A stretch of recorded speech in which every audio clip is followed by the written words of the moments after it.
સાથે હું છું ઝરણા સોની। સમાચારો સામે આવી રહ્યા છે બુલડોઝર એક્શનને પગલે અપડેટ, જ્યાં સુપ્રીમ કોર્ટે કર્યો છે એક મહત્વનો નિર્ણય। જો આરોપી હોય તો ઘર ન તોડી શકાય તેવું તાક્યું છે સુપ્રીમ કોર્ટે।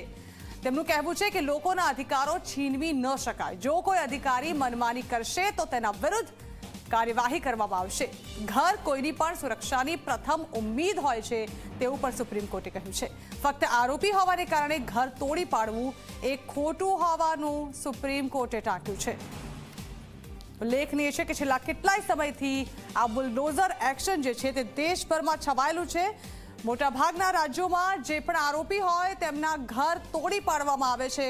ગુજરાતમાં પણ ગીર સોમનાથ, દ્વારકા સહિતના જિલ્લાઓમાં કાર્યવાહી કરવામાં આવી છે। સાથે જ ઉત્તર પ્રદેશમાં પણ આ કાર્યવાહી કરવામાં આવી, જે મામલે હવે સુપ્રીમ કોર્ટે મહત્વનો ચુકાદો આપ્યો છે। ઉલ્લેખનીય છે કે બુલડોઝર ફેરવવાની ઘટના જે છે તેને લઈને દેશમાં ચકચાર મચી હતી, જે અંગે અરજી કરવામાં આવી હતી। જો કે સુપ્રીમ કોર્ટે આ મુદ્દે મહત્વનો ફેસલો સંભળાવ્યો છે। અત્યાર સુધી જે પણ આરોપીઓ છે તેમને સૌથી વધુમાં વધુ આકરી સજા તેમનું ઘર તોડી પાડવાની લાગતી હતી, અને જે પણ ગેરકાયદે બાંધકામો હતા, સાથે દબાણો હતા, તેના પર પણ બુલડોઝર ફેરવી દેવામાં આવતું હતું। પરંતુ ખાસ સુપ્રીમ કોર્ટે ટાંક્યું છે કે જો કોઈ પણ ગુનો આચરે છે કે કંઈ પણ અઘટિત કરે છે તો તેનું ઘર ન તોડી શકાય।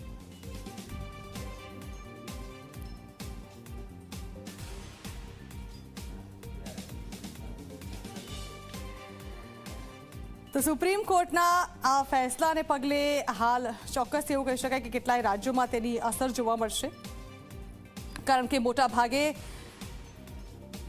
સરકાર દ્વારા આ પ્રકારના પગલાં ઉઠાવવામાં આવતા હતા, જેમાં લોકોના અને આરોપીઓના ખાસ કરીને ઘર પર સૌથી પહેલી એક્શન લેતા બુલડોઝર ફેરવવામાં આવતા હતા, પરંતુ હવેથી આ બુલડોઝર નહીં ફેરવી શકાય।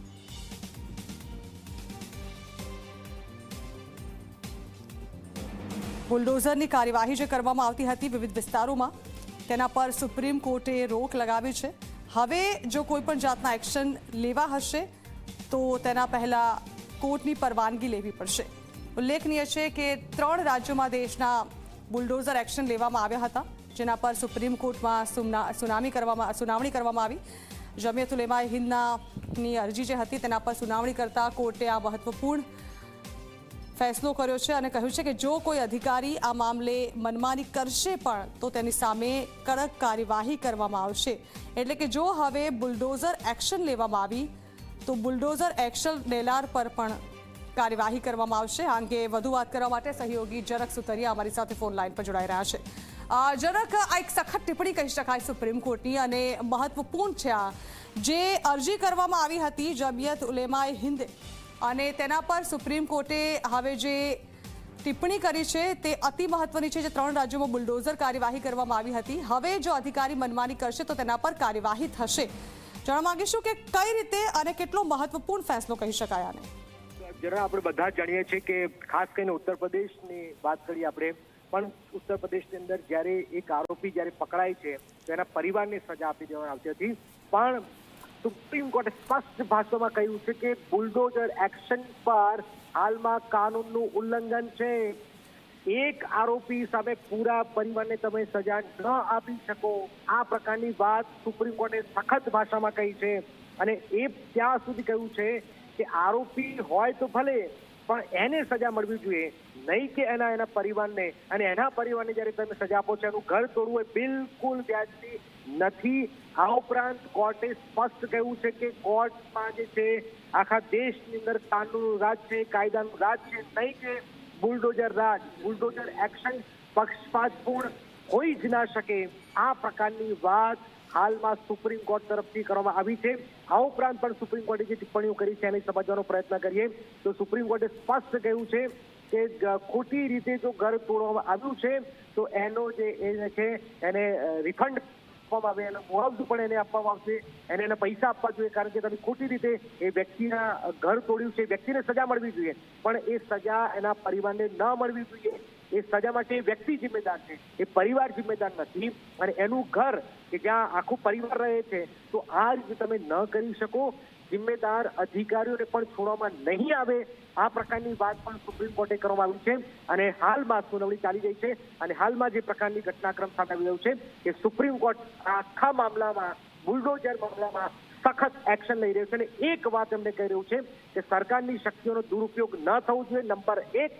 નંબર 2, અપરાધીની જે સજા છે એ અપરાધીને મળવી જોઈએ, નહીં કે એના પરિવારને, નહીં કે એનું ઘર તોડીને અને કોઈ પણ આરોપીનું ઘર તોડવામાં ન આવે, કોઈ આ રીતે બુલડોઝર ફેરવવામાં ન આવે, આ પ્રકારની વાત સુપ્રીમ કોર્ટે સખત ભાષામાં કહી રહી છે. આપણે યાદ છે કે આપ પણ જાણો છો કે હાલમાં આ જે નવી પેટર્ન જે ચાલી રહી છે, ખાસ કરીને ઉત્તર પ્રદેશ અને અન્ય રાજ્યોમાં જ્યારે આ પ્રકારની પરિસ્થિતિ ચાલી રહી છે કે કોઈ વ્યક્તિ પકડાય છે તો આખા એના ઘરને તોડી નાખવામાં આવે છે.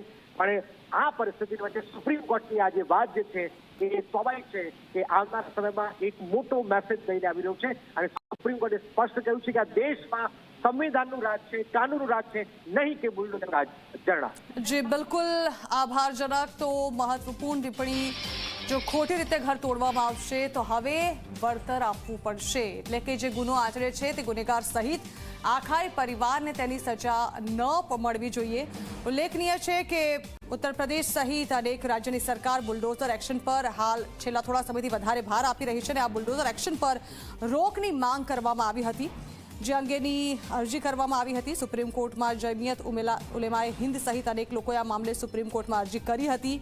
ત્યારે સુપ્રીમ કોર્ટનો મહત્વપૂર્ણ ફેસલો આજે સામે આવનાર હતો અને આને ખૂબ જ મહત્વપૂર્ણ એટલા માટે પણ ગણવામાં આવે છે કારણ કે જો હવે આ પ્રકારની કોઈ પણ કાર્યવાહી કરવી હશે તો પરવાનગી પણ લેવી પડશે. ઉલ્લેખનીય છે કે બુલડોઝર એક્શન પર હવે માર્ગદર્શિકા પણ તૈયાર કરવામાં આવશે. સુપ્રીમ કોર્ટમાં જસ્ટિસ BR ગવાઈની અધ્યક્ષતાવાળી બેન્ચ સવારે આ ફેસલો સંભળાવી ચૂકી છે.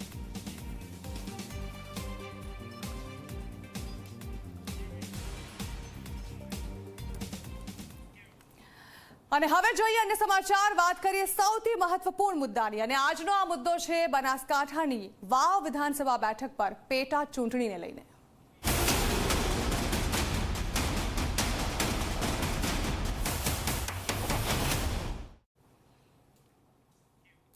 તો બનાસકાંઠાની વાવ બેઠક પર મતદાનને 4 કલાક પૂર્ણ થઈ ગયા છે. સવારે 11 વાગે સુપ્રીમ કોર્ટમાં 25% સવારે 11 વાગ્યા સુધીમાં 25% મતદાન થયું છે.